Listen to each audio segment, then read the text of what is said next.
नमस्कार। गुड़ रहस्य ज्योतिष केंद्र में आपका हार्दिक स्वागत है।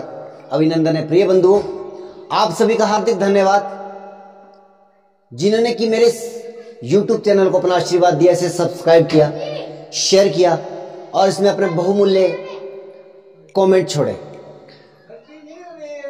अतः अब तक जिसने मेरे इस YouTube चैनल को सब्सक्राइब नहीं किया है वह मेरे इस YouTube चैनल को सब्सक्राइब अवश्य करें। हाथ जोड़ के आपसे निवेदन है, कुछ आप लोगों का आशीर्वाद अगर मुझ पर बना रहे, वीडियो को अंत तक अवश्य देखें। बहुत महत्वपूर्ण मैं सब्जेक्ट लेकर के आ रहा हूं, एक सीरीज लेकर के आऊंगा 12 के 12 लग्नों के लिए, और इसमें विशेषता बात करूंगा पंचमहापुरुष राजयोग। ये क्या है? जब हम ये आमतौर पर इस बात को ज्योतिष के गलियारों में जब इन चीजों की चर्चा सुनते हैं, बहुत सारे राजयोग है, गज केसरी है, बुध आदित्य योग है, शश मंगल का रुचक, शनि का शश, बुध का भद्र, गुरु का हंस, शुक्र का मालव्य योग, पंचमहापुरुष राजयोग आदि आदि चीजों की चर्चा हमेशा होती रहती है और इसके बारे में शास्त्रों में या ज्योतिषाचार्य द्वारा बहुत प्रशंसा भी की जाती है। परंतु कई बार ये कुंडलियों में देखा भी गया है, फलित घटित भी होता है लेकिन फलित वैसा नहीं होता है जैसा कि इसके बारे में कहा जाता है, जैसी कि इसकी चर्चा होती है। आज वह संदेह आपके किसी प्रियजन की कुंडली का अगर आपके दिमाग में है तो आज मैं उस चर्चा को लेकर के आ रहा हूं। विशेषता मेरा पंचमहापुरुषों के लिए, पंचमहापुरुष राजयोग के लिए ही यह सीरीज रहेगा। बुध के द्वारा भद्र पंचमहापुरुष राजयोग, गुरु के द्वारा हंस पंचमहापुरुष राजयोग, शुक्र के द्वारा मालव्य पंचमहापुरुष राजयोग और शनि के द्वारा शश पंचमहापुरुष राजयोग और मंगल के द्वारा रोचक पंचमहापुरुष राजयोग आदि आदि चर्चा में है। बनता कैसे है, सबसे पहले आप इसको ध्यानपूर्वक से समझेंगे। यदि केंद्र भाव में इनमें से कोई भी ग्रह केंद्र भाव में अपनी राशि का हो या अपनी उच्च राशि का हो, तब ये पंचमहापुरुष राजयोग निर्मित होता है। तो अब क्या ये हर एक कुंडली में जिसमें भी ये बनता है उसमें फलदायक होता है या शुभ परिणाम देता है? होता क्या है? जैसे कि बुध का जो भद्र पंचमहापुरुष राजयोग है, इसके बारे में कहा जाता है कि ऐसा व्यक्ति व्यवसायिक बुद्धि या बहुत इंटेलिजेंस रखता है, अपने बुद्धि के द्वारा जो है वो जग को जीतने की क्षमता रखता है, सभा में विजय पाता अपने बुद्धि के द्वारा। हंस गुरु के द्वारा बनने वाला पंचमहापुरुष राजयोग, यह जब घटित होता है तो इसके बारे में कहा जाता है कि ऐसा व्यक्ति अध्यात्म जगत में अपनी बहुत ऊंचाइयां प्राप्त करता है। हालांकि गुरु संतान, विवाह, लाभ, धन, भाग्य, इन सभी चीजों का कारक भी है। तो इन सभी चीजों में ऐसे व्यक्ति की ग्रोथ होती है जब ये घटित होता है और इसकी जब दशा अंतरदशा आती है। देखिए, किसी भी राजयोग का परिणाम जो उसकी दशाओं के ऊपर डिपेंड करता है। उसके बाद शुक्र मालव्य, शुक्र जो है वैभव का, संपत्ति का, लग्जरियत का कारक है। हर प्रकार का सुख सुविधा, वैवाहिक जीवन डिपेंड ऑन शुक्र।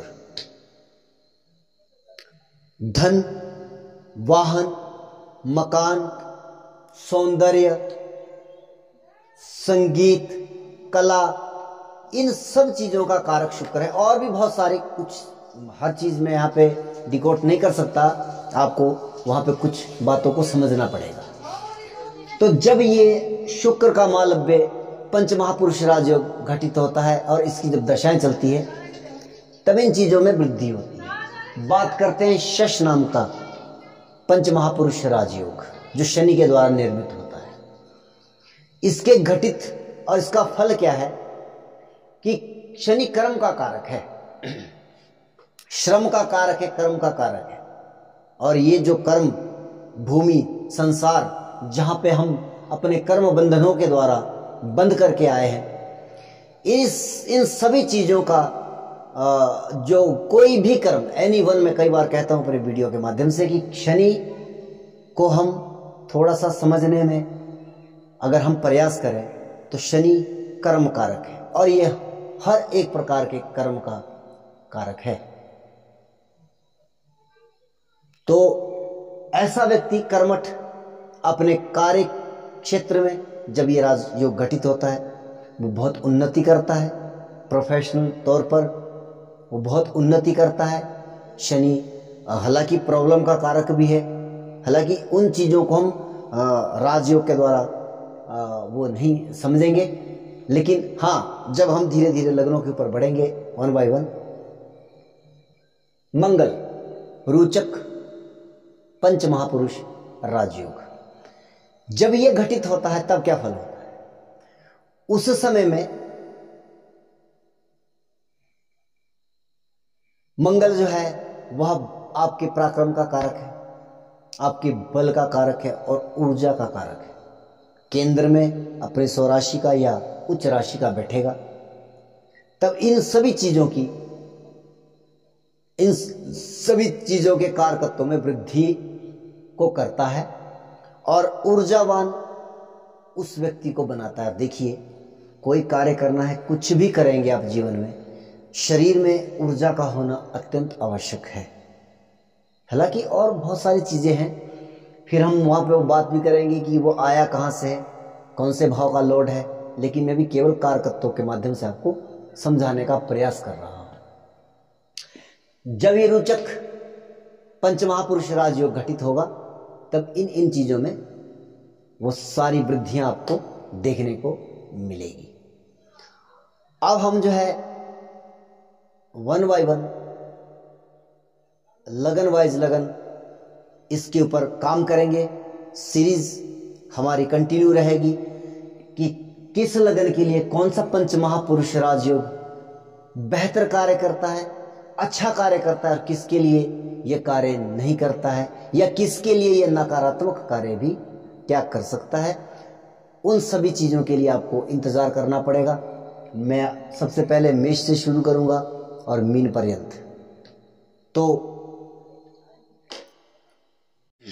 बात करेंगे सिंह लगन की। सिंह लगन ये एक विचित्र लगन है। वो भी विचित्र क्यों है? क्योंकि यहां पर पंच महापुरुष राजयोग केवल एक मंगल का सर्वश्रेष्ठ दिखाई दे रहा है और वह भी कंडीशनल है, योग कारक है, नो डाउट। जैसे कि मैंने कर्क लगन के लिए कहा, कर्क और सिंह लगन के लिए मंगल एक बहुत ही शानदार ग्रह बनता है। जैसे कि वृषभ और तुला के लिए शनि बनते हैं, वैसे ही मंगल भी जो है वह कर्क और सिंह लगन के लिए बहुत ही श्रेष्ठ ग्रह है। लगन में कोई पंच महापुरुष राजयोग नहीं निर्मित हो रहा है। यहाँ पर मंगल जो है रोचक नाम का पंच महापुरुष राजयोग निर्मित कर रहे हैं। निश्चित तौर पर भाग्येश चतुर्थेश जो है स्वराशि के हैं, बहुत श्रेष्ठ परिणाम लेकर के आ रहे हैं। भाग्येश का जो है आपके चतुर्थ भाव में, इनके सुख भाव में बैठना कहीं ना कहीं भूमि आदि से लाभ प्राप्ति की या संभावनाएं निर्मित कर रहा है। और परंतु वैवाहिक जीवन पर चतुर्थ दृष्टि इसकी यहाँ पर आ रही है, तो कहीं ना कहीं यह एक थोड़ा सा विचारणीय बिंदु होगा सिंह लगन के जातकों के लिए, क्योंकि ये चतुर्थ दृष्टि अपनी जो है वह सप्तम भाव पर भी दे रहे हैं और मंगल की दृष्टि को भी विच्छेदात्मक दृष्टि का की संज्ञा दी गई है। निश्चित तौर पर जब इसकी दशाएं चलेगी तब वो परिणाम, वो फल हमें शुभता प्रदान कर देंगे। लेकिन नैसर्गिक तौर पर, आम तौर पर या जो वो परिस्थितियां हैं आम तौर पर, तो यह नैसर्गिक तौर पर ये शुभ परिणाम नहीं देगा।